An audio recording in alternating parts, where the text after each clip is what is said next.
All right, now to our series GMA Out Loud, celebrating Pride Month. And this morning, Steve Osunsami joins us with a look at how some religious institutions are becoming more inclusive. Hey, Steve, good morning. Good morning to you, Gio. Surveys continue to show that there are more Americans who are lesbian, gay, LGBTQ+, who are religious than many people would think. And the conversation over faith and sexual orientation continues to get deeper. What's up? This is the I Tried to Be Straight podcast with Nate and Susie. Nate Peters and Susie Aguirre are leading a community online of former church kids who are Christian and queer. He's the son of a pastor and went to ministry school. She grew up Catholic and worked in an evangelical church. It's very awkward to go to church and have people talk about how being gay is wrong, and then I'm sitting there like, I should find another church. The emotional conversations they're bringing to their podcasts are happening in churches across the country.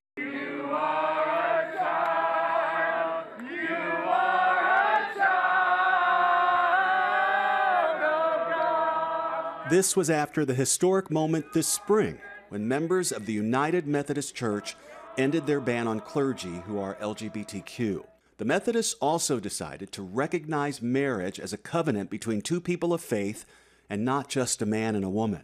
These decisions that have been made over these last few days is a testimony that we are claiming that we are a church where everyone belongs. Bishop Tracy Malone is the Methodist Church's top bishop and the first black woman to hold the job.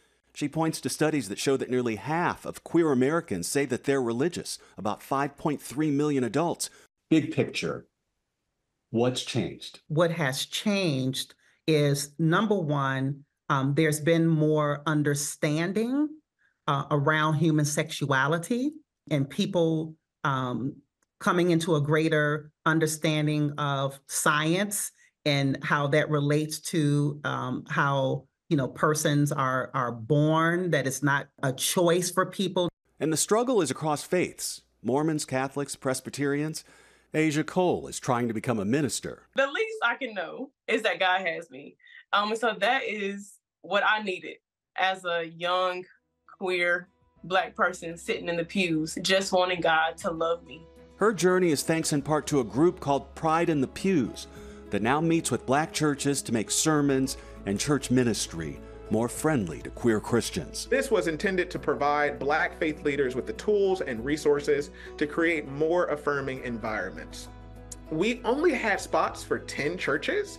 Over 40 black-led churches applied for this fellowship. That was a huge win, a huge feat. This is, of course, not without controversy. By some estimates, more than 1 million Methodists have left the Methodist Church over some of these changes. And on the other side of this coin, guys, there are many religious Americans who say that they're walking away from their church because they feel that their ministry is too hostile towards gay and lesbian people. Guys.